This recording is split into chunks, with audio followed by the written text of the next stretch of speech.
So Brad, this is quite fascinating really. You've taken a pretty, on paper, a really bizarre journey. I mean, most people will not think from punk rock, stroke hardcore, all the way into like Zen Buddhism is a normal route. Yeah, well, I mean that's the thing, isn't it? It's I started off. I got into Zen because I was a bass player for a hardcore punk band called Zero DFX in the early '80s, and they the hardcore scene, the hardcore punk scene in America was really had a very strong sort of moral focus to it, you know, the straight edge thing with Ian MacKaye and all that. Do you want to explain that a bit? Yeah, that was, well, I mean, straight edge was originally just a song, but it was a statement of Ian MacKaye, the singer for the band Minor Threat's personal philosophy. And it went, don't drink, don't smoke, don't fuck, at least I can fucking think, you know, that was the chorus of it. And that influenced a lot of people, a lot of people who had been through the sort of druggy 70s thing and seen how the hippie movement had gone, you know, completely derailed from a lot of drugs and excess. So it was really inspiring to see this punk rock band come out and say, you know, we don't drink, we don't do drugs, we don't smoke, and you know. And it was almost, in retrospect, a kind of a Buddhist philosophy. I mean, those are 3 of the 10 Buddhist precepts are in that song. Were you making those connections initially in film? No. I had no idea. You know, I didn't have any idea about Buddhism, but you know, I was going through that thing, and I saw it sort of collapsed a bit because you know, a lot of these people just got into it for kind of a party scene and were abusing it, and beating people up. But then I was in university, and just happened to see this course called Zen Buddhism on the in the catalog, you know, like you do, and I thought, well, that might be good for a laugh. You know, I wasn't really serious about Zen Buddhism or anything. You know, I had this idea that I wanted to learn something about spirituality. You know, that, you know, very vaguely, and it just really you know, flipped me around backwards when I heard what the Zen Buddhism stuff was about. It was extremely realistic. It was not religious. You know, it usually gets stuck into the category of religion, but it really isn't a religion. It's a sort of a, I don't know what it is. I've been telling people, you know, people like to say it's a philosophy, but I don't think it's even a philosophy. It's kind of an attitude of I don't know, personal exploration and morality and all this other stuff, but not a conventional morality in the sense that it's not based on rules. It's not a rule-based morality. It's sort of a situationally based morality, if that makes any sense? Yes, it does actually, yeah. So I'm sorry, just go back to the point for a little bit, sure, on the hardcore thing, because there's quite a few other people came out that to kind of went that direction. Right. And it's not something that would happen in the UK very much, where it's much more of a drink-orientated culture. Right. But there was other people I was talking a minute ago about the guys in the back called Shelter. Right. And you know, these came out hardcore and ended up into that kind of thing as well. The guys like the Cro-Mags as well, who were like a bunch of crazy skinheads in New York, took too much angel dust and ended up getting into being Hare Krishnas. Well, that's what happens when you take it. But I'm quite fascinated by this kind of idea. You're quite extreme in that direction, and you go, are these things actually quite extreme, or there's a lot of kind of meetings? Like you said, Ian MacKaye, it was almost to you, almost like a Zen priest, like mistake. Yeah. Well, I don't know. I mean, it was, you know, if you're talking straight up Buddhism, there's this idea of the middle way, so it's sort of avoiding extremes. But if you're a young person just getting into something, you tend to do that, you know.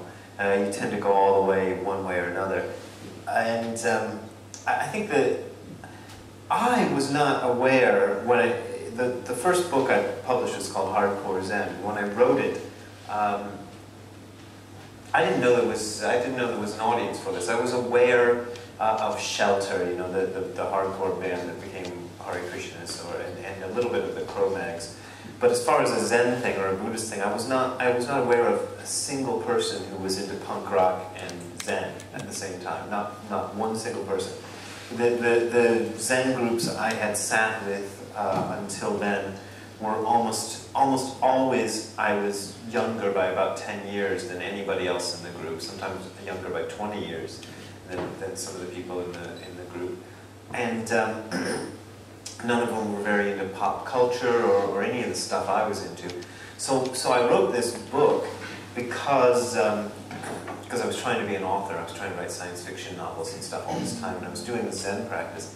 And I just thought, well, why not write a book about Zen? And when I finished it, I thought, well, this has been a big waste of time because I've got this book about punk rock and Zen, and I thought, wow, there's no audience for this. And the only reason I sent it out to publishers is because I knew the game of sending books to publishers from my failed science fiction writer career, and then so it got picked up. But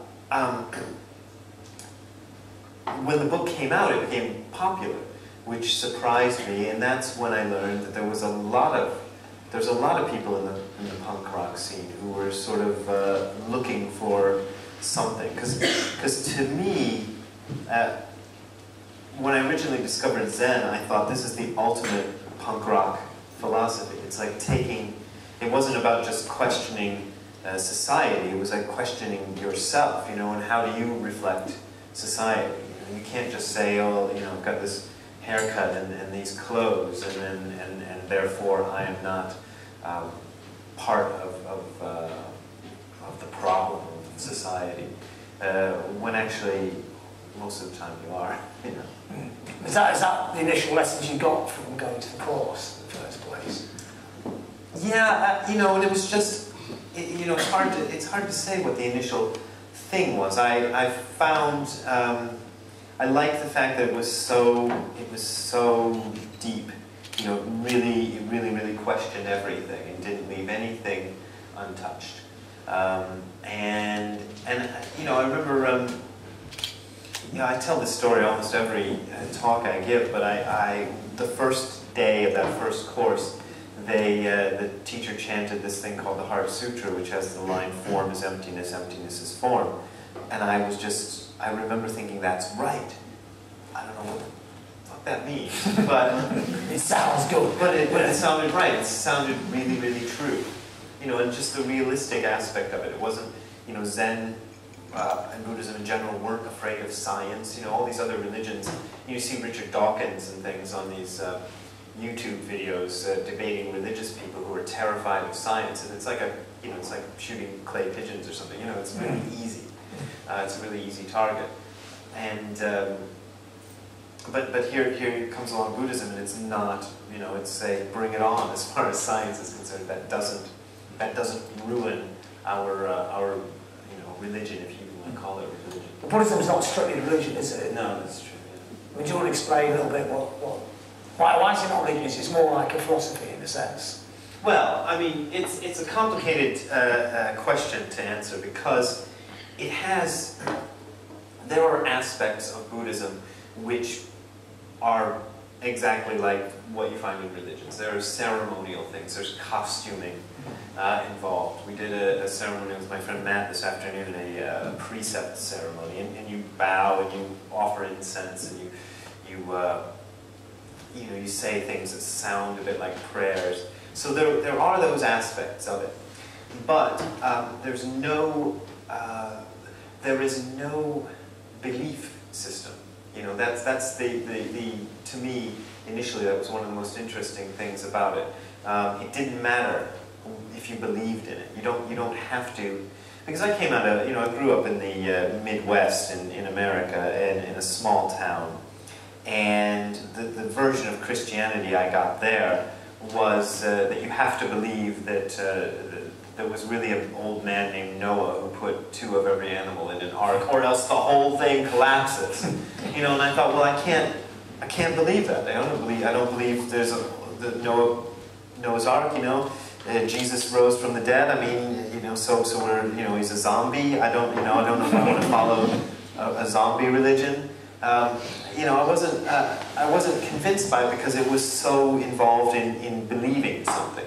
And Zen has this practice, and your belief is, you can believe whatever you want. You know, you don't have to believe it. You don't have to believe that Buddha even existed. You know, but it doesn't change anything. What other aspects of it, when you get deeply into it, you can actually see reflected into the religions? Is it like a Zen thing you could have in Christianity as well? Well, you could. I mean, that's what you know, since we got the new books picture up there, I was investigating a lot recently, mystical Christianity, like St. John of the Cross and some of these people who were Christian writers in the early days of Christianity, who had an almost Zen-like stance. There's a Scottish Christian philosopher who said something like, God doesn't exist because to say God exists is to limit God to mere existence. You know, which sounds like something you'd find in a Zen text, you know. But he's talking about it, and I think somehow Christianity, at least mainstream Christianity, lost that somewhere along the way. But it was there originally. So, do you want to explain exactly what Zen is? It's one of those things that people, it's got so many different meanings. Yeah. It's one of these funny questions, because if somebody asks you what is Zen, then you know it would be really nice if I could be one of those guys who could give you this really, you know, kooky, you know, Zen is the toenail under your foot, you know, or something, you know, something like that. Yeah. Go like that. But usually when I'm faced with that question, I just kind of default to a historical answer, because that's what I studied in university, which is Zen was a movement. Probably, the Zen folks like to read the movement back into India, but it probably really started in China when Buddhism started to move northward and get into China. And there was a sense that Buddhism had lost its original way and become, because Buddha died, you know, 500 years before any of this happened, and his latter-day followers had introduced a lot of religious aspects to Buddhism. So these guys went back and looked at what Buddha actually said, and they realized, well, what he really did was walk around India teaching people to meditate. And people weren't really meditating, so these guys got together and just started meditating. You know, they just did that. And that's the word Zen means meditation. So Zen Buddhism is meditation Buddhism. So they made that the focus of their philosophy rather than ritual or belief or any of this other stuff. They just got down to practice. And so the most essential thing in Zen is this meditation called Zazen, which it just means seated meditation. It's just that's all that word means. And you sit very still, and your eyes are open, and your back is straight, and your hands are like this, and you look at a wall, and there's no goal to it. There's nothing you're supposed to arrive at. You're not chanting a mantra. You're not trying to be calm. You're not trying to be excited. You're just sitting and very, very quietly observing yourself, which, you know, at first it's boring. You know, the honest truth is that when I first did it, I thought, the first day I did it, I was kind of excited because I heard about meditation and I expected to be like seeing, you know, 18-armed Krishnas dancing on the walls, and then there was nothing. You know, there's a clock ticking, there's a wall in front of me, it's boring, you know, and I'm 18 years old, and I'm just going, okay, you know, when are we going to be done with this? But I had a good teacher, and I started to understand the value of just sitting quietly and noticing what's really going on.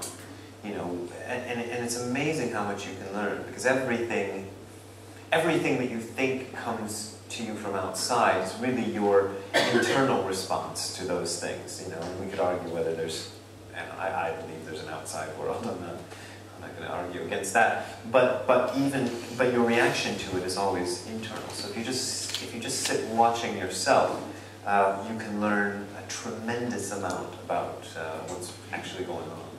I mean, obviously we haven't got enough time to detail that, but what's the general feeling, what, you know, when you say learn about what's going on? Is it the way you interrelate to that? Yeah. what is it? You know, a friend of mine said, the longer I do Zen practice, the harder it gets to explain, you know, the harder that question is. Something is going on, and when you first sort of encounter what you are, you get into a depth of what you are, because what will happen is, especially in a long retreat or something, at first you're just going through, you know, what your social calendar, what your girlfriend or boyfriend did to you the other day, you know, a piece of music, you know, all these normal things are floating by. But as you continue that and discontinue interjecting more new information into your brain, a friend of mine, another friend of mine said it's sort of like a piece of gum that's been, you know, the flavor's all chewed out of it, you know, but you're still chewing on it and it's still in there. And your brain kind of gets into this phase where it's interesting. It sort of feels like it's searching around for something, you know, your grandmother's underwear here, you know, whatever, you know, something you saw that you didn't want to see, you know, Nazi propaganda films that you saw in school, you know, anything. It'll be doing. It's like your brain is just rummaging around for anything to kind of get the party started again, because your habitual patterns of just ruminating over things are trying to play out. But after a while, you get into this kind of interesting silence, which will, for me, it started at little gaps. You know, I'd be thinking and then notice there was a little gap before the next thought happened, and I'd be, well, that's interesting. What's going on in that gap? And I started looking at that gap and looking at what's going on when my mind's, you know, when I'm alert, I'm awake, my eyes are open, I'm looking at something, but there's not really any specific thought going on. There might be this little undercurrent murmur thing, but I'm not thinking about anything. And that was really interesting, and you can go further and further into that. You can go endlessly into that. You know, you'd think it would stop there. You'd think it stops with this blank, you know, and oh, I better fill up that blank with something. But it doesn't. That blank it contains everything that you are and that everyone is. It's pretty interesting. Is it not a case if you're thinking about it, that you're actually thinking that's the monkey mind, or? Well, yeah. Yeah, I mean, but see, even that, you know, the interesting thing is there comes a stage in practice where even that's not a problem. But that for me took a while to get to. But you know, a lot of Zen teachers will do this, and I do this too, and they'll just say, "Don't worry about it. If you're thinking, don't worry about it. You know, just let the thought happen, and don't try to chase after it. You know, it's sort of a rather than trying to interrupt the process and put, you know, a heavy weight on it and make it stop. What you do is you just don't initiate it anymore, and you find out that the initiation of thought is a kind of habit, and you don't need to do it. You know, you just go, oh, I don't need to do that anymore, and it's a tremendous relief. So as you got deeper into it, the meditation, or the study of Zen, did this change you much as a person? Yeah. Well, I always think about that because it's hard to answer because I don't have access to the time machine where I can, you know, split myself in two and see what it'd been like if I hadn't done it. So it's hard to really know. I think it has. It made, you know, what happened with me in the process of it was that I would go through periods where I'm doing a lot of Zazen, I'm getting excited about it, and I want to see what's going on, I want to, you know, get really into this thing. And then I get frustrated with it because nothing happens, you know. Most of the time, nothing really happens. You read books about these people having these spectacular breakthroughs, which does happen occasionally, but it takes a long time to get there. And until you get there, you know, nothing's going on. So what are these spectacular breakthroughs? Is that when you get to see the 18 arms? Well, you know, I read a book called 3 Pillars of Zen. And 3 Pillars of Zen was one of the first Zen books I read. And it has a lot of descriptions of people having these so-called enlightenment experiences. And they'll have an experience where, I remember one was, the sky opened up and was laughing at me. That was one description somebody gave. you know, and these very magical descriptions of sort of this lightning bolt effect, which, you know, utterly transforms their life, and they suddenly know everything or whatever. You know, I was waiting for that, and that didn't happen. And so I go, well, screw this. I'm out of here, and I'd stop meditating. You know, I'd just give up. And that's when I noticed, you know, I just feel, you know, shittier and shittier as time went on, you know.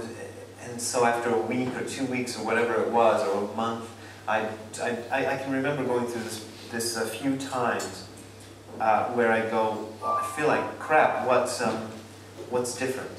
You know, and I just have to run through, you know, my mind, like, what am I doing? Am I staying out too late? Am I, you know, I don't really drink, but occasionally I do. Maybe I'm drinking. Is it the coffee? And then I go, oh yeah, I'm not meditating anymore. And I go, okay, start meditating again. You know, but I went through that process maybe 5 or 6 times before I finally said, okay, I'm just going to keep doing this, because at least it works. At least it makes me feel less like shit. Which is good, you know. So in America, this is very popular now. I mean, obviously it's not #1, but it's there's a lot of people doing it. Yeah.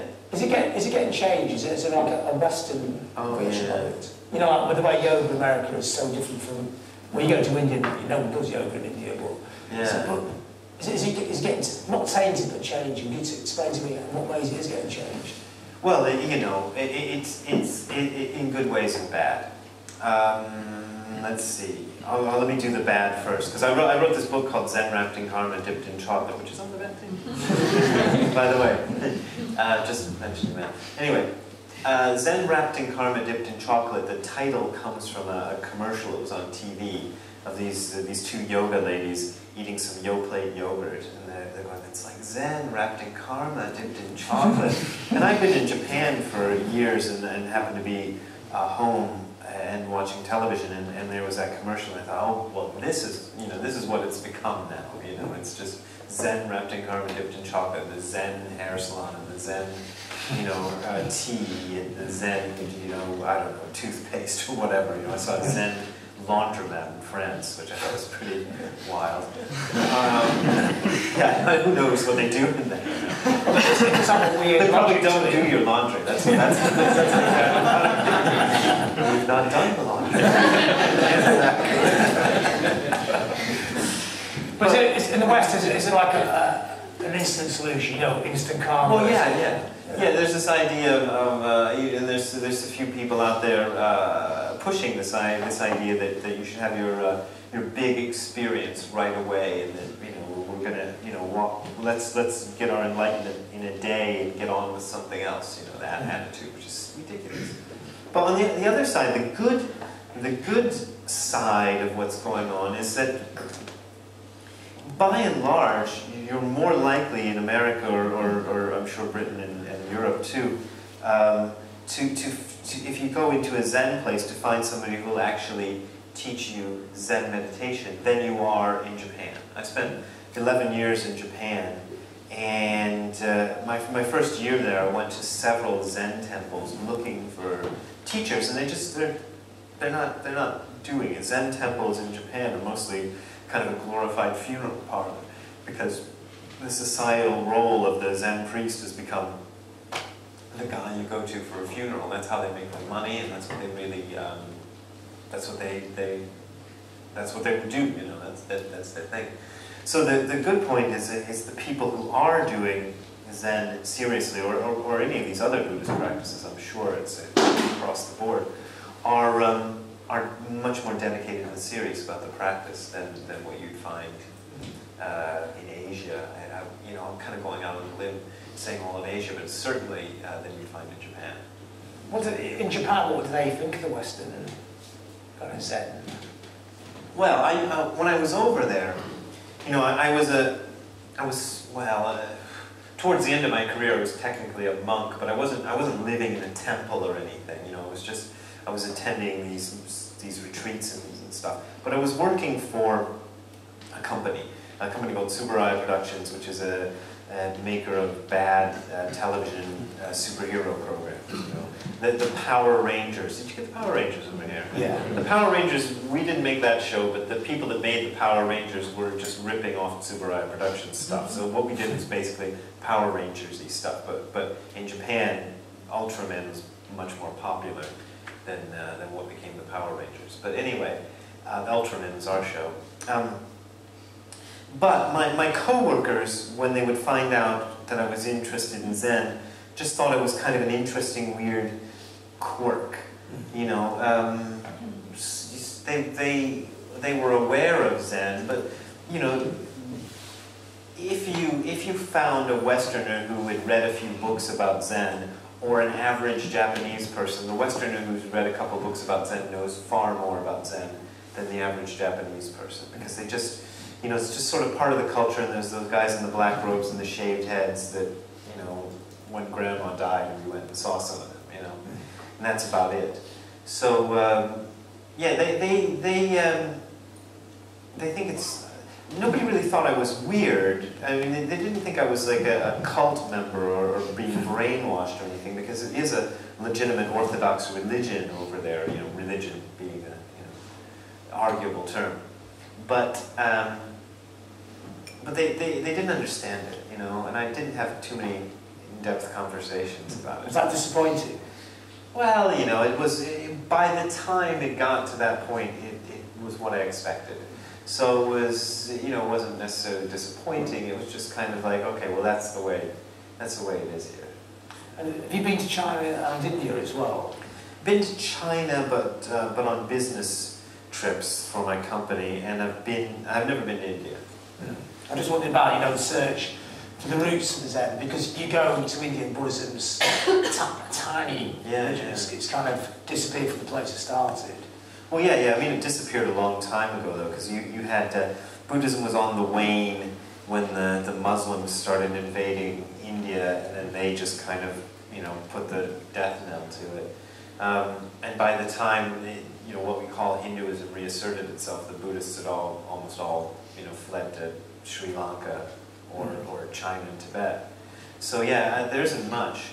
Although, it's, you know, the kind of funny thing that's happened to me lately in America is ethnically Indian people showing up at my various retreats and things. It's within the last 3 years. It's just something you kind of notice, like, oh, there's another Indian guy here, you know.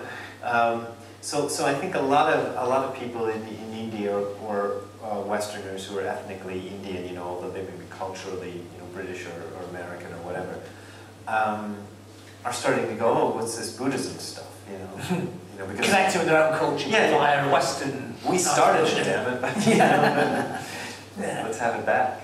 So after you've been in Japan all that time, and I can imagine your study was getting quite in depth there, and you went back to the USA, what did that seem like? That was weird. Because I grew up in Akron, Ohio, which is, you know, a grubby industrial Midwestern town on its, you know, it was based in the tire industry, and then the tire industry fled to Mexico and stuff. So anyway, and then I moved to Tokyo, and I spent, you know, well, 11 years in Japan, 10 of those years in Tokyo. Then my company decided to send me to Los Angeles.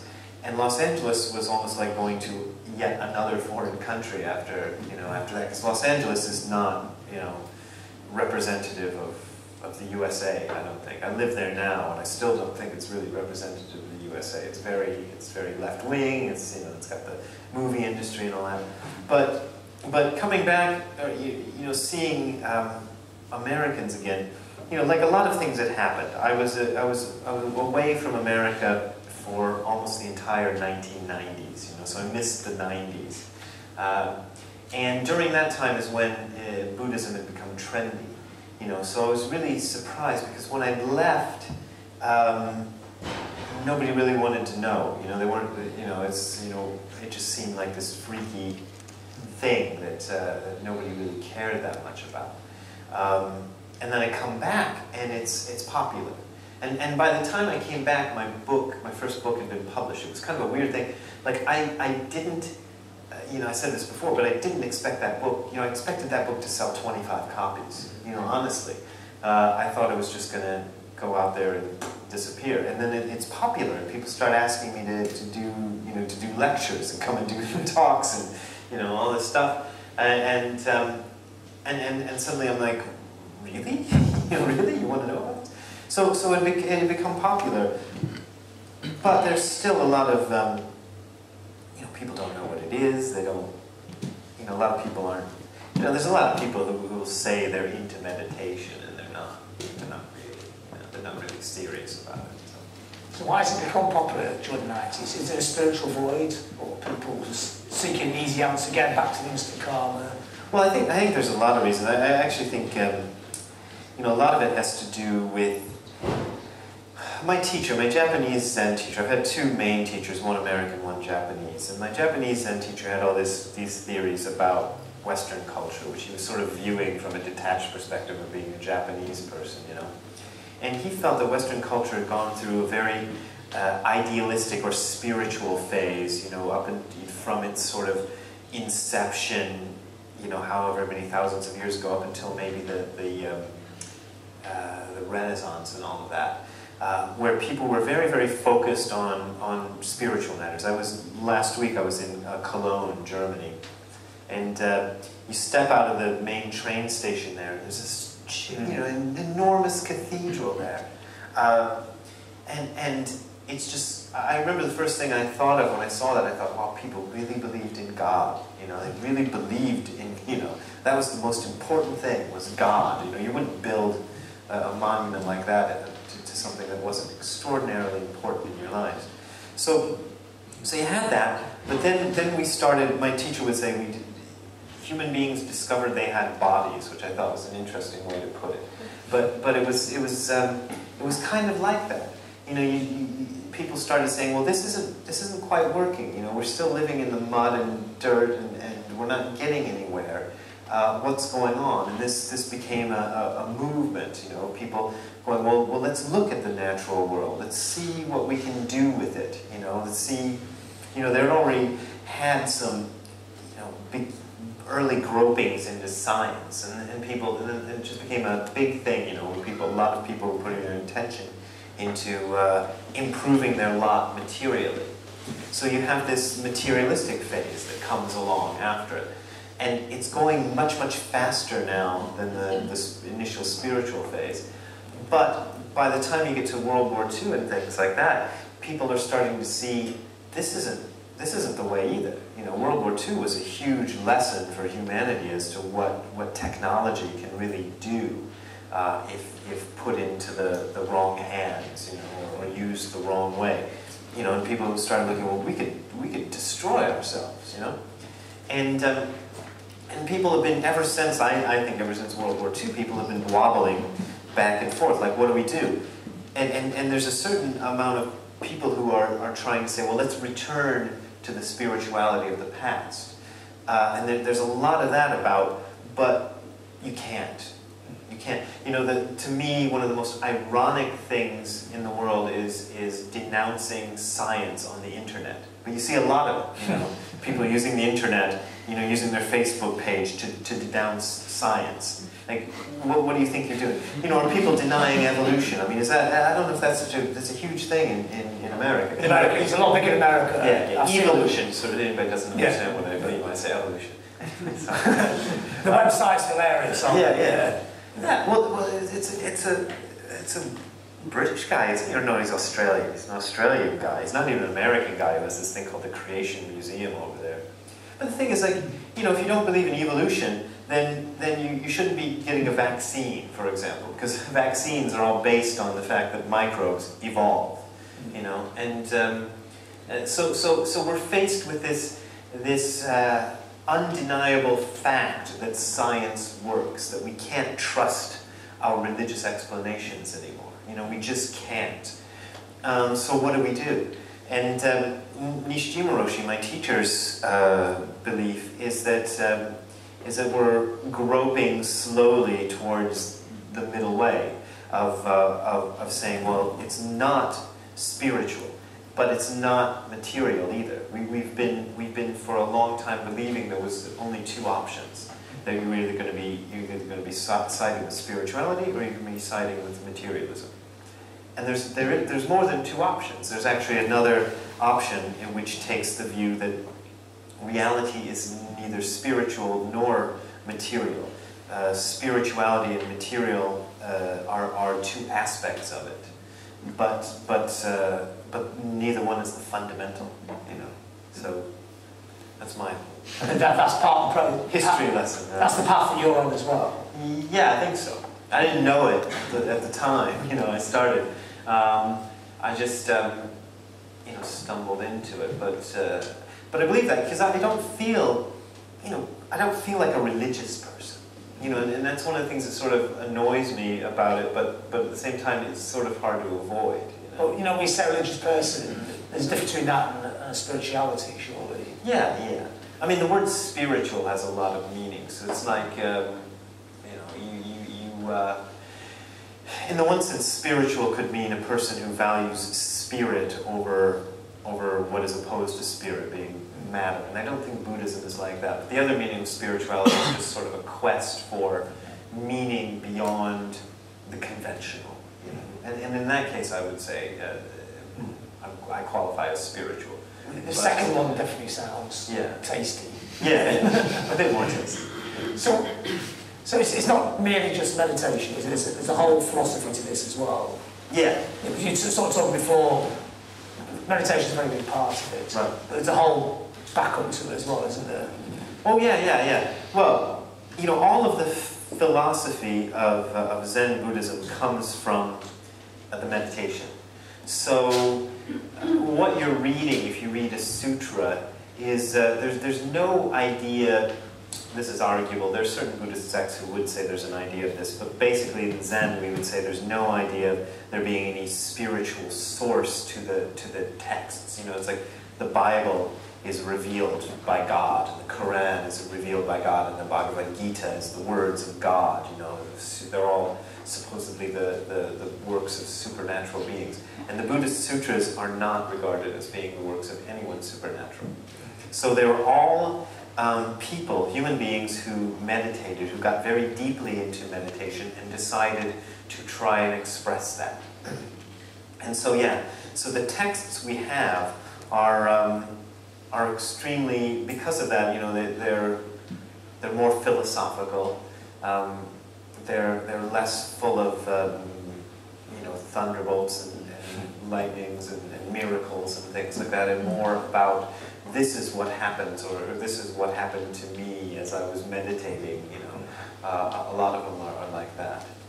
But Hinduism incorporates Buddha as well. They do, yeah. As one of the guys, isn't it? So yeah. Do you find that a bit phony? Or? Well, it's interesting. It's like Hinduism is an interesting set of beliefs, because the word Hinduism is really sort of a catch-all term for, look at that. It's sort of a catch-all term for a group of related religious practices, right? But what they try to do is they try to incorporate everything, be very ecumenical, as part of the philosophy. So when Buddhism became popular, they sort of grabbed onto it and said, Buddha, he was an incarnation of Vishnu. And there are certain Hindus who will tell you Jesus was an incarnation of Vishnu too. That's not really a popular stance, but it's, there are people in there. But it's, I think that's largely, it's largely just trying to fit him into their existing picture. So it's a bit iffy, if you ask me. What's the relationship between Buddhism and Jainism? Well, Buddhism and Jainism both appeared in India around the same time. Nobody's precisely sure, but there's evidence that Mahavira, who's regarded as the founder of Jainism, was a contemporary of Buddha. And they may have even had some interaction with each other. But Jainism is a bit more extreme. They have this idea of taking morality to its kind of ultimate extreme, of covering their mouths lest they breathe insects in and violate the rule of non-violence, and brushing them away in front of them. Some of the Jains go without clothing. too, because of, I think that's a very extreme position within Skyclad. Yeah, skyclad, yeah. Buddhism never really went that far. It has this idea of non-violence, but for example, Buddha's original followers were basically vegetarian. However, they lived by begging, and there was a problem that came up when a monk received some meat in his begging bowl, and he went to Buddha, "What should I do about this? They gave me meat as a donation." And he said, "Well, if you don't have any reason to believe that this animal was specifically killed for your eating pleasure, then you should accept the donation as is and eat the meat." So it's quite a different attitude towards it. It's very practically based rather than being idealistic, So that's also one thing that attracted me to it a lot. Because you can adopt it into different cultures. Yeah, it was really good. The Tibetan Buddhists are kind of famous for eating meat, because in Tibet, it's hard to grow vegetables, so meat is what Tibetans eat. They don't eat very many vegetables. So when Buddhism came into Tibet, it had to deal with that. It couldn't be a strictly vegetarian culture anymore. And then when it went to China, all these things changed. So in a sense, that's a strength of Buddhism, because you can go to America and it'll fit into American culture as well, because it's not against anything, it incorporates or. No, I mean it's very flexible, and it doesn't. This is kind of a funny thing in my life as a sort of traveling Buddhist, whatever I do. I get to a lot of places and see how they deal with the sort of Orientalism aspect of it, because that either attracts people greatly or puts them off completely.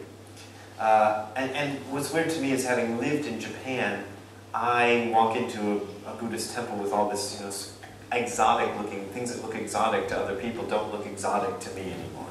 So I'm a bit immune to it.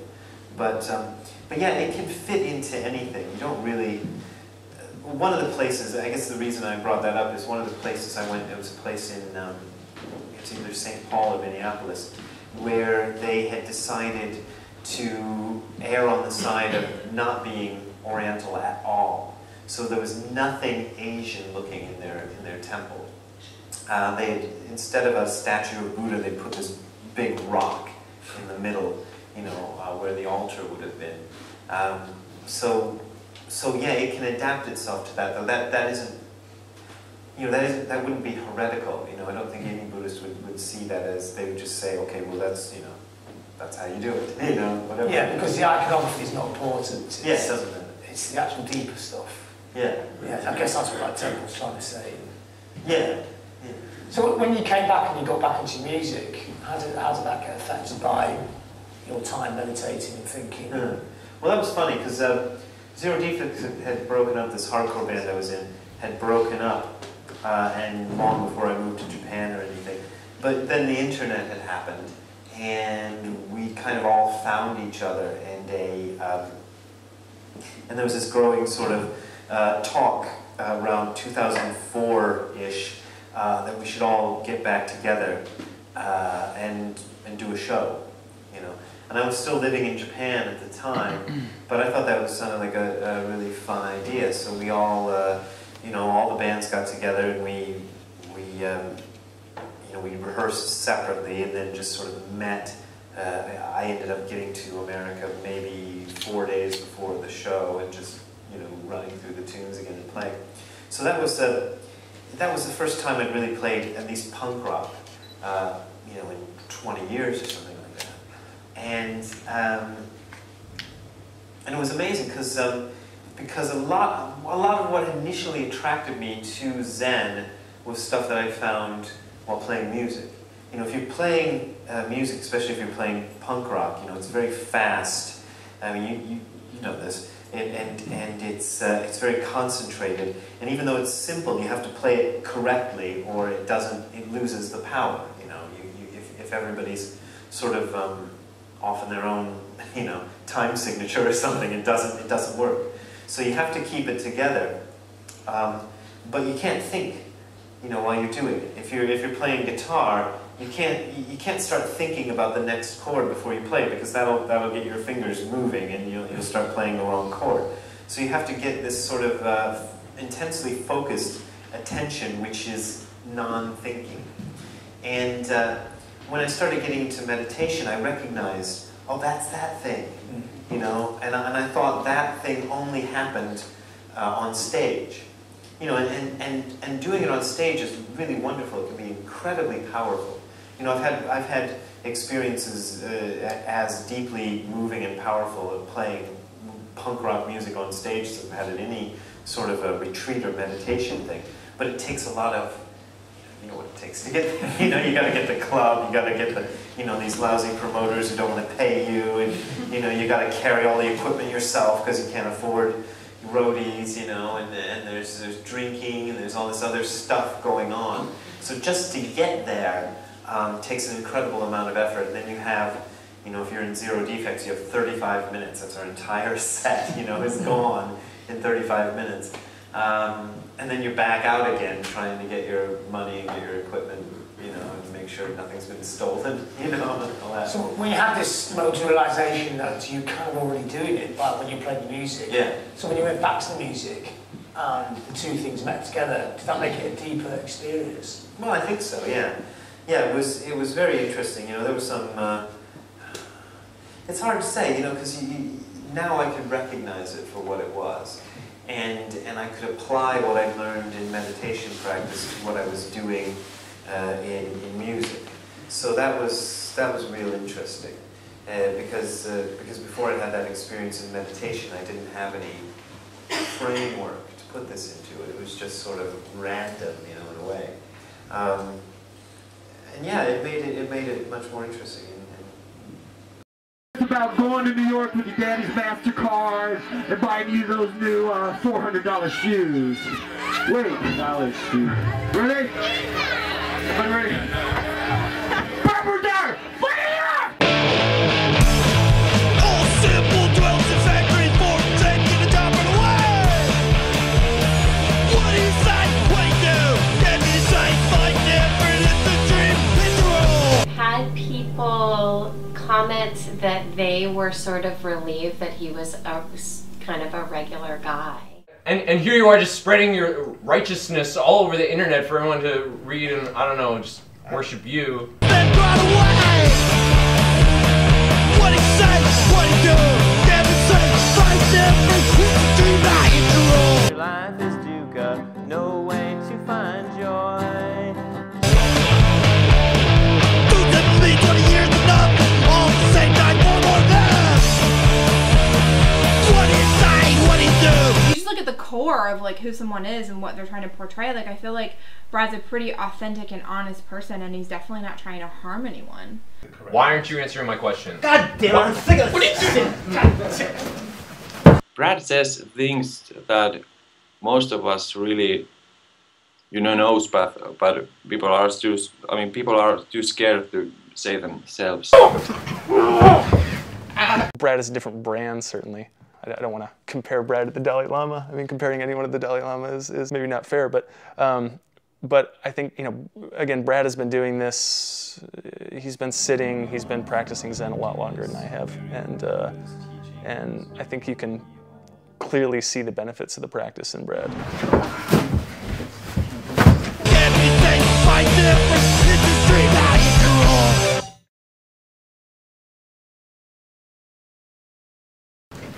What is this, Brad? Some kind of upaya? Hi, you've reached Brad's flip phone from 1994. He's not here right now, but he is still wearing the same outfit. For Ultraman, press 1. Zen Buddhism, press 2. Soy Rizzo Tacos, press 3. To talk about Lost, press 4. For any other inquiries, please send an email, and Barbara will get back to you at her earliest convenience. Also, leave a message after the tone. Beep.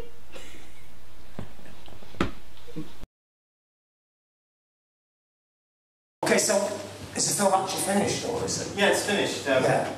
Oh, was that just a trailer to raise money for film? Or? No, the film is done, and it's shown once in Amsterdam, And we're going to be taking it around to different places in the USA. I'm going to get a little bit more water. I'm not going to try to suck that off the table now.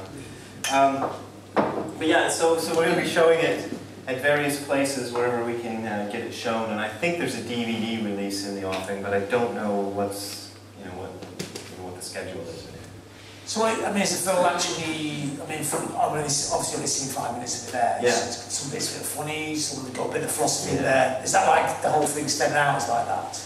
Yeah, well, he followed me around for like 2 years, on and off, not 2 years straight, but just whenever he could, because he's doing this on an extremely low budget. So whenever he had enough money, he'd get a film crew together and follow me to a retreat or something, whatever. And we staged a couple of scenes, that aren't really real. Yeah, I'm guessing which one that is. Yeah. Look like that water all. Anybody got a towel like that? But yeah, it's there's a lot of I mean, it's not just all talk. That stuff with the bunny outfit came from, I was having a conversation with him one day while we were filming this, while we were in the process of filming it, and I said, wouldn't it be funny if I put on a gorilla outfit and then just talked about Zen Buddhism as if I wasn't in a gorilla outfit, and I said this as a joke. And like a week later, he came and he said, well, I couldn't find a gorilla outfit, but I found a bunny costume. Here it is. Let's go out. And it suits you. Yeah. And so we went out, and he just introduced me about Zen, and I just never say anything about the bunny costume. Just answer his questions about Zen. But it was my reaction to, a lot of what's going on in Buddhism is about, I feel, about costuming and show, And I thought, well, if you can wear those black robes, which, as you saw in the video, I have a set of black robes myself, I can wear them. But I can also put on a bunny outfit and say the same things of what happens, Is it different? What does happen? I imagine the reaction is going to be quite different. Well, people notice if you're in a bunny costume, But if you have the robes on, do people take it more seriously? It's like, showbiz. It is. The robes, I was, when I went through customs in the airport here, Manchester Airport, ended up, the guy asked me, what do you do? And I said, I write books. What do you write books about? I write books about Zen. He said, oh, I've been writing articles about Zen too. And I was like, really? He says, yeah, he said his hobby is, what do you call it? Bird watching, And he wrote this article about the semiotics of bird watching. And semiotics is something I barely knew about, but he gave me this long talk about semiotics, and you don't like question the customs person, but it was interesting, And semiotics is this study of symbols, of how everything is a symbol. So the clothes I'm wearing right now, bless you, are a symbol. Everything on this stage, has some kind of symbolic significance to people, and we're reading that all the time, constantly. We're not aware of it, but we're just, everywhere we go, we're seeing these. I don't spit aside, but what's that got to do with bird watching?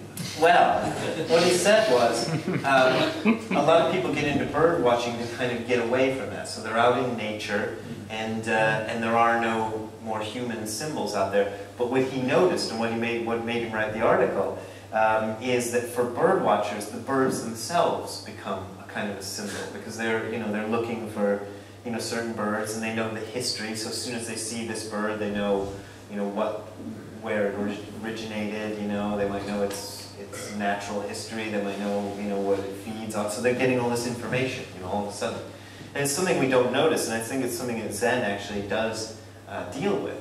Is the fact that we're always, when you walk down the street, you're just encountering thousands, maybe millions of symbols, all the time, and you're getting, just overloaded with information, Information. That's the prisoner. We want information. So Zen, in a sense, anti-semiotic, is that what it is? You're saying he's stripping away all those symbols?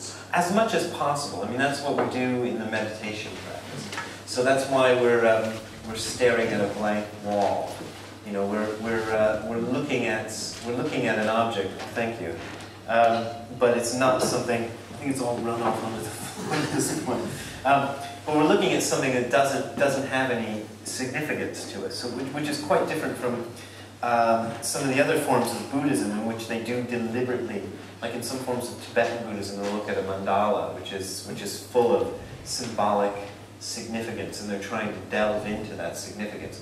Well, in Zen, we're doing kind of the opposite. We're saying we just take away all the symbols, and we're going to look at a white wall that's like the least symbolic thing you can get. And that's one of the reasons that you generally don't do Zazen. People get very romantic and go, oh, I'm going to do my Zazen in the forest.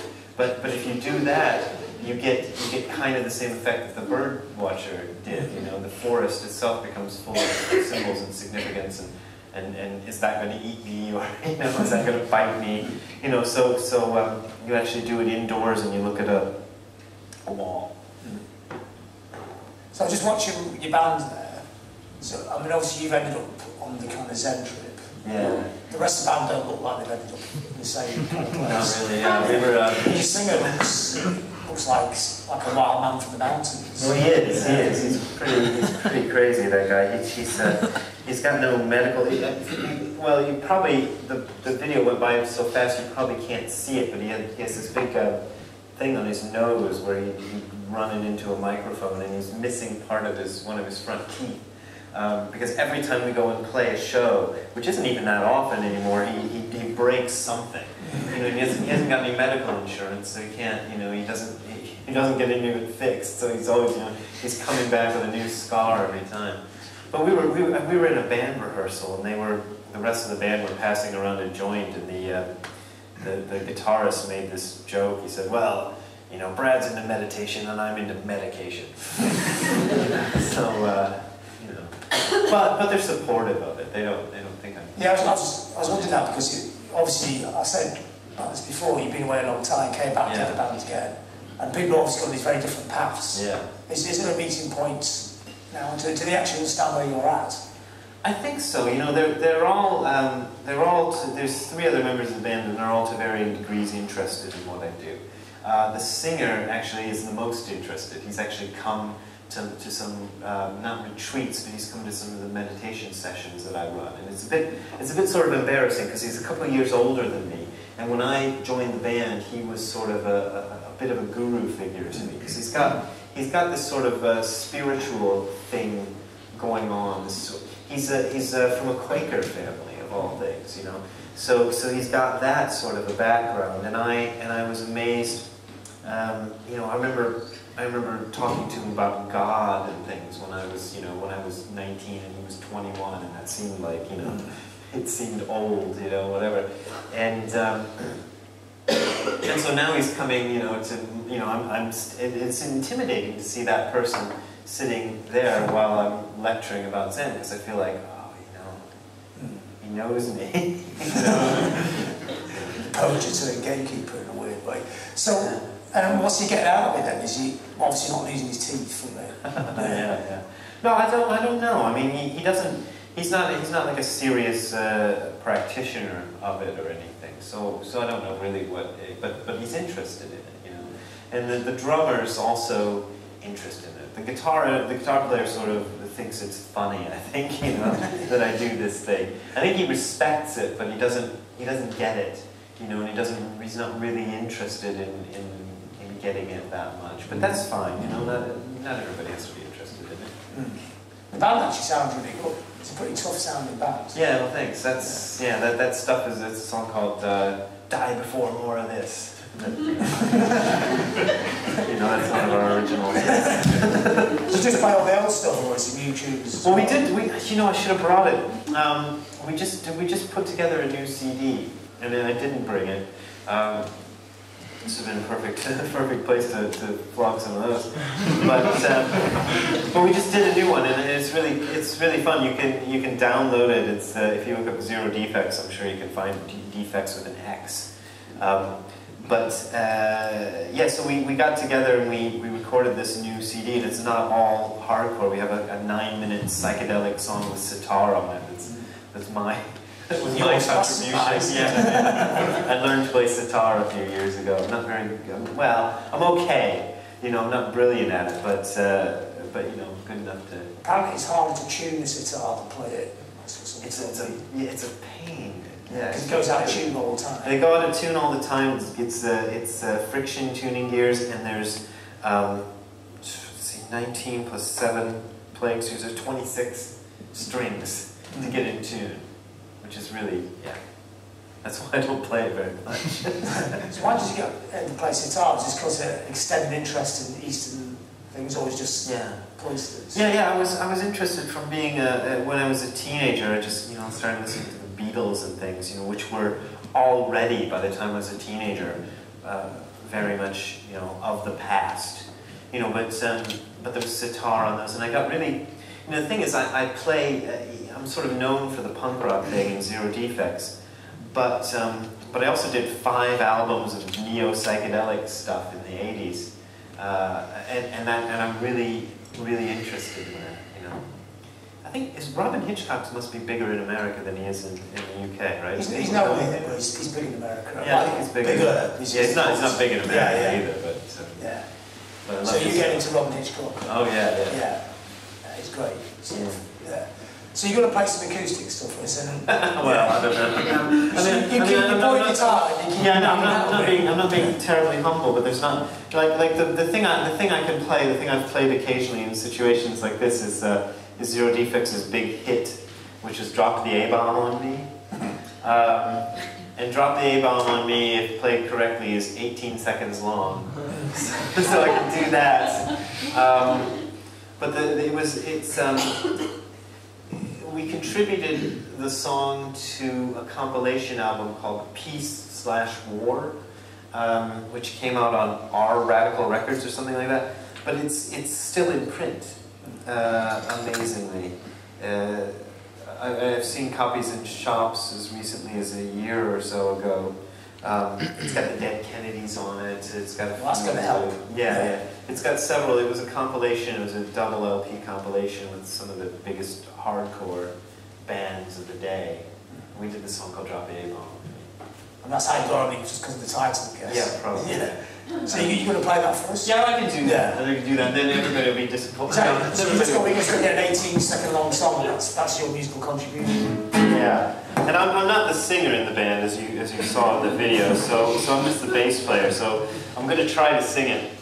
Jimmy, our singer, does this whole thing. It's usually the part of the show where he injures himself most severely. Are you going to do that part? Well, no. We just, "Drop the A-Bomb on me!" So it's like, "Drop the A-Bomb on me! I'm ground zero where the A-Bomb will hit. On the wall, your shadow will stick. Deeper skin, rotten flesh, make you sick. Where's the brain? In the click. Nuke me now, get it over quick." That's it.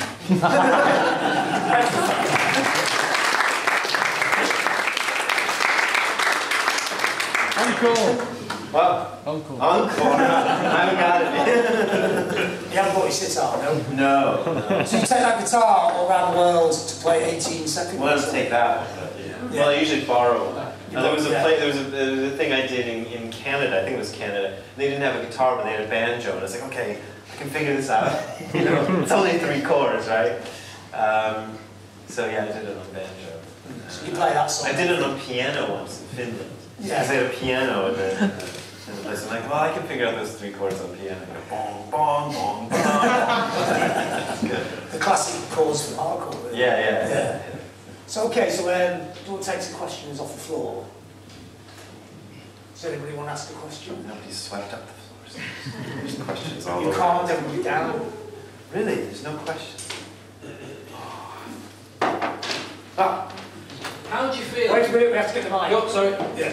No, this is like one of those chat shows where they got this roving mic in the audience. When you sort of set yourself up as being, I'm a thing. A thing? What? As I am sort of like a Zen priest. Oh, right, okay, yeah. You just get so much flack. Oh, yeah. You must get so much flack. How do you deal with that? Differently, it's evolved over time. So I've been kind of out of the closet, as it were, with this thing for about 10 years. Meaning, up until 10 years ago is when I first had a book out. So then it started happening. And at first, I mean, I think I have an understanding and sympathy for a lot of what goes on in the so-called sort of world of spirituality, some of which is not so pleasant occasionally. But because when it first started happening, I saw that people were projecting a lot of things. They hear Zen monk or Zen master even, which I don't like that term at all. But they hear it and they expect something from you. So at first I found myself trying to live up to that because you don't want to disappoint people. You know, they're putting something on you.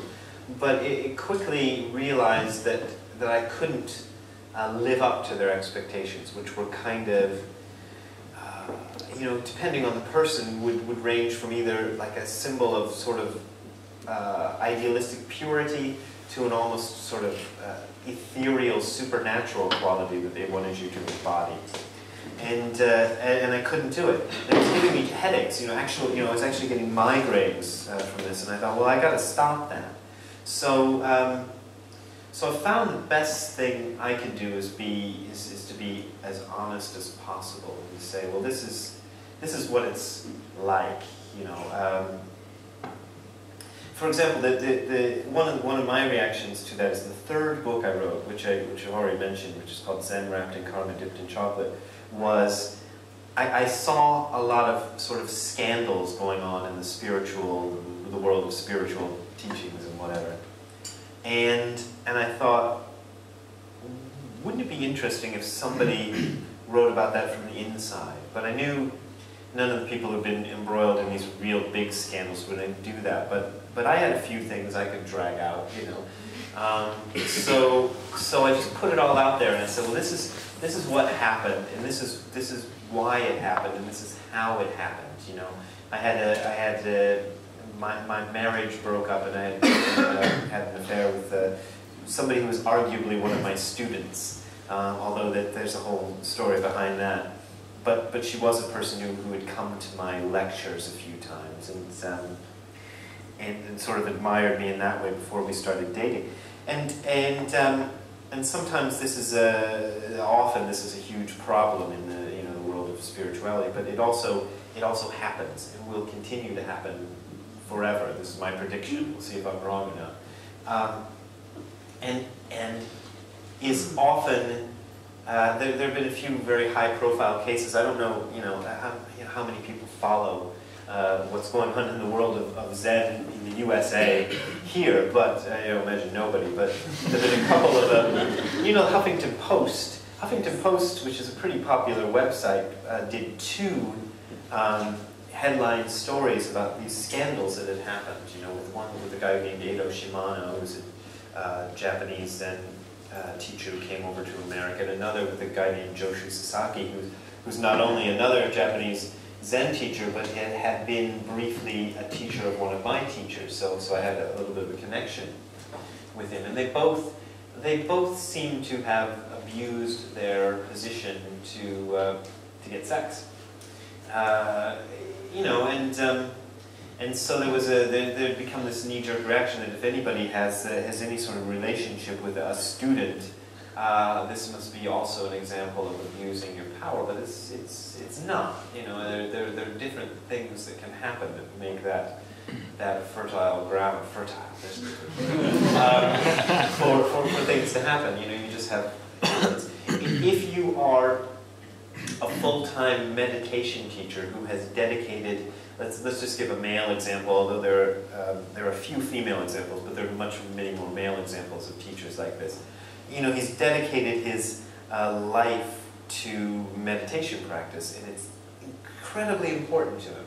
So, but we are Zen, at least Japanese. The Japanese-derived lineages of Zen is non-celibate. So you're not. It's a non-celibate clergy. So if you're going to find somebody who has that kind of deep interest in meditation, the most likely place is among the people who come to meditate with you. That's just the way it works. You're not going to find them on OkCupid You know, putting Zen, I've tried in your profile at OkCupid and see what comes up.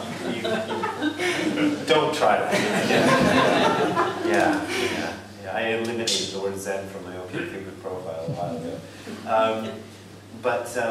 You know, you're likely to find that among your students, and that's what happens. So yeah, so there's a lot of people throw a lot of these perceptions that you're going to be otherworldly, you're going to be superhuman, but you know, you just have to try to get them to stop. Just stop. Because I saw that there's a few things on forums we have running as a people. Forums? Yeah, on the internet. I've seen a few things, like little arguments. Oh yeah, me. Oh yeah, I got into it. Yeah. You saw that. Yeah.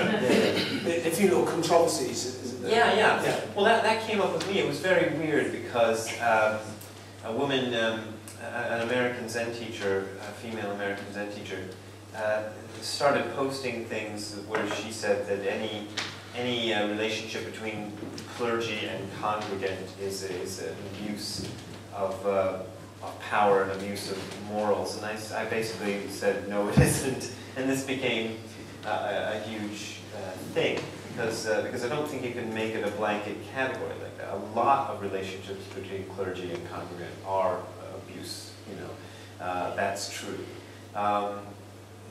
But a lot of them aren't, and there's no blanket. People, you know, we are what we are. You know, becoming clergy means you run through a ceremony.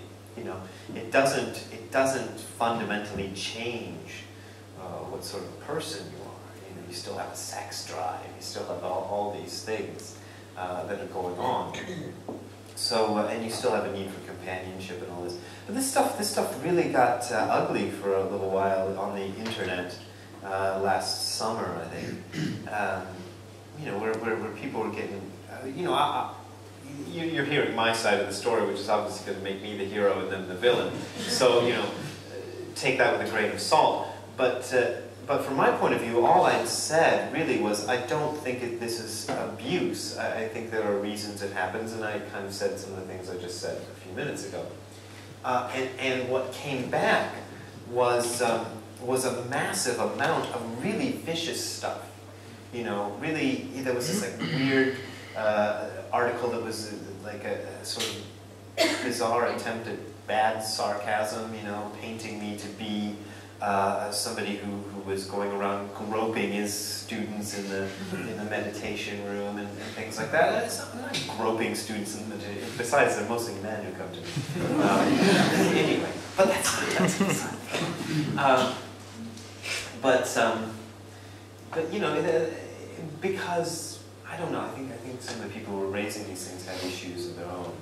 Why do people have these expectations? You know, you're just somebody into Zen Buddhism, you're somebody who likes meditating a lot. Yeah. So why do people think you're supposed to be this kind of super pure, superhuman?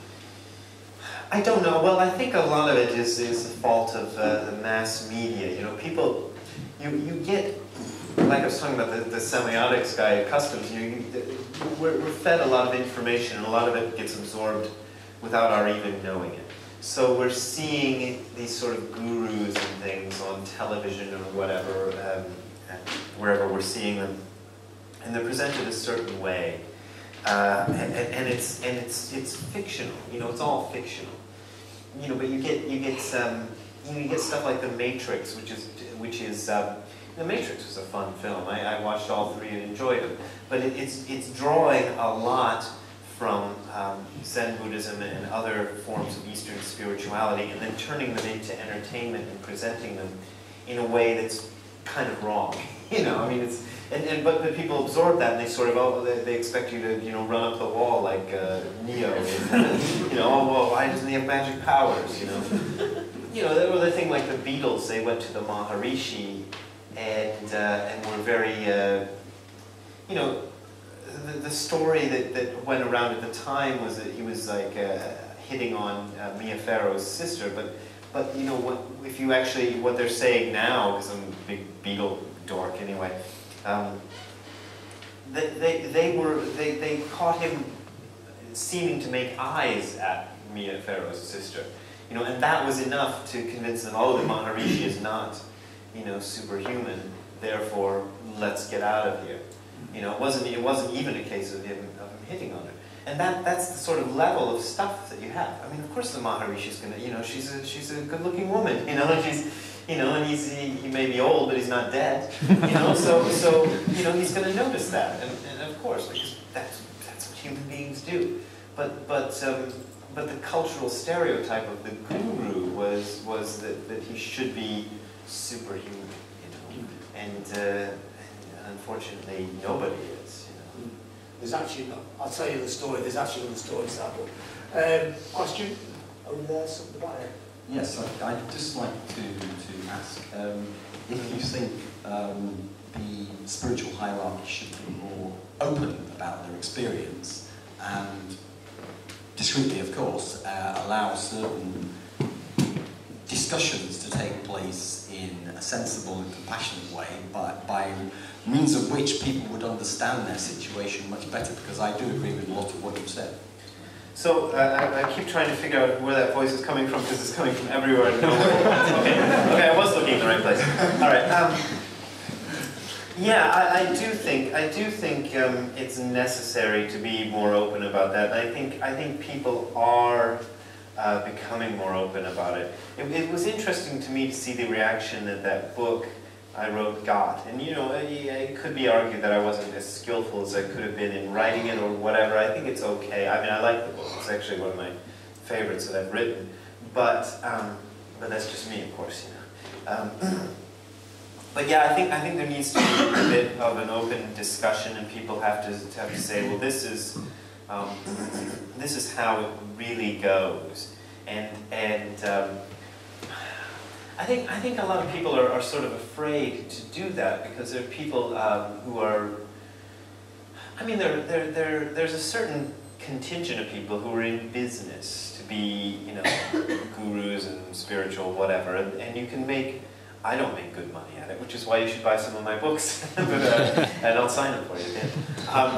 But I don't make much money at it. But I can see that if you play it right, you can make a lot. So the people on that end of it have a vested interest in maintaining the fiction of the realized master as a superhuman, and I think they're going to always resist anybody coming along and saying, well, we're not. But I think it's going to happen. I think a lot of it, it's happening already.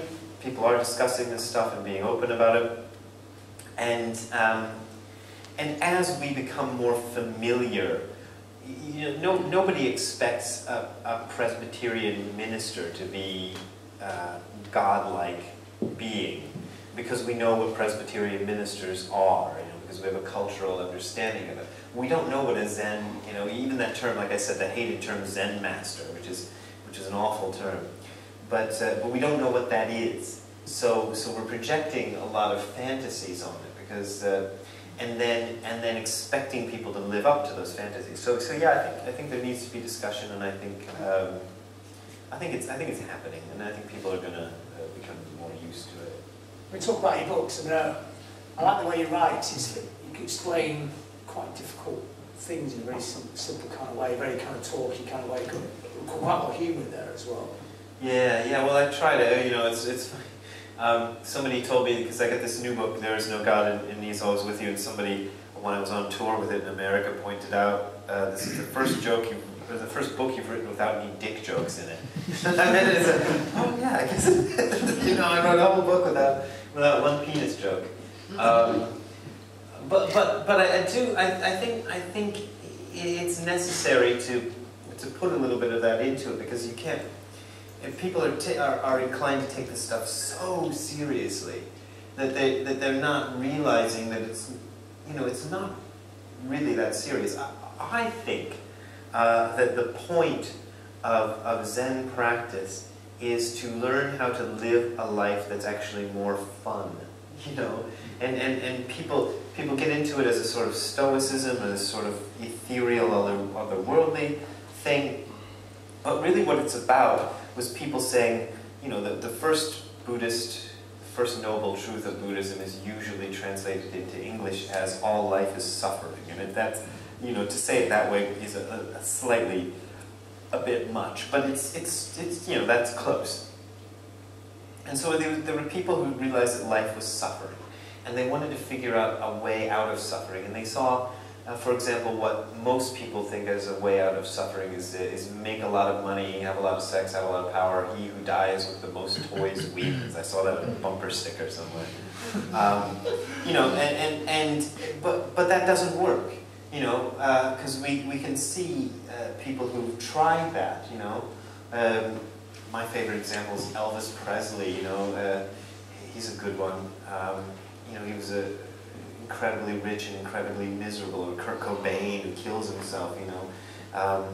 So we can see that that doesn't make people happy, and the other side of just sort of torturing yourself, which was quite popular in India as a way to try to find happiness, ironically, wasn't making people happy. So Buddha and his original followers were saying, well, what actually makes people happy? You know, what really makes people happy? It's not so there's a certain amount of discipline and a certain amount of moral discipline and physical discipline and meditative discipline that goes around it. But that's because these things actually make life more enjoyable. You know, you do your meditation practice, and that's kind of what I said earlier in the thing, and I stopped feeling so shitty, and I was like, oh, that's interesting. You know, I don't feel amazing and enlightened all the time, but I don't feel shitty, and that's a massive improvement, you know, over feeling shitty all the time. So yeah, cool. That was a long time for one more question. Oh, yeah. All the way down the front. Sorry, front. Oh right. You can shout. Yeah, I was just wondering, do you see there if there's a clear distinction between the fact that there's very little ritual in Zazen, and you sit and stare at a white wall and it's very stripped bare, and maybe some of the other more visual ornamentation and the other rituals associated with other forms of Buddhism? I mean, it's still a ritual, isn't it? And right. You know, how do you draw that distinction between two kinds of ritual, or yeah, you know, maybe one's more visual and the other's more stripped bare, but it's still pronounced the same sort of ritualized. Yeah, it's hard for me to really comment too much on other forms of Buddhism. There's two reasons. One is I haven't studied them or practiced anything other than Zen, really, not in any sort of depth. And the other is because I'm obviously very committed to the Zen way, so I might seem disparaging, and I don't want to seem disparaging over other types of Buddhism. But I feel there's a lot of ways in. You know, the meditation, if I didn't feel that Zazen was the best form of meditation, I wouldn't be practicing it. So I have to put that disclaimer out there. But having said that, I think there are other ways to get into that. And I think a lot of people, like I said, I first got into it through music, and a lot of people who get into athletics get into that sort of thing. And so these other Buddhist practices are designed to sort of draw you into that space where you kind of lose yourself in a way. I mean, you don't really lose yourself because there's nothing to lose. Self is just a kind of convenient fiction we invent, and and it works in certain applications. It works in a lot of applications in human society. So you don't want to get rid of. Somebody in Germany was really surprised that I said we don't want to get rid of our ego self, but I think that's a misunderstanding of Buddhism. That it's about getting rid of your ego. It's about seeing your ego for what it is, which is a convenient fiction and ultimately unreal. And if you can understand that your sense of self is actually just a fiction.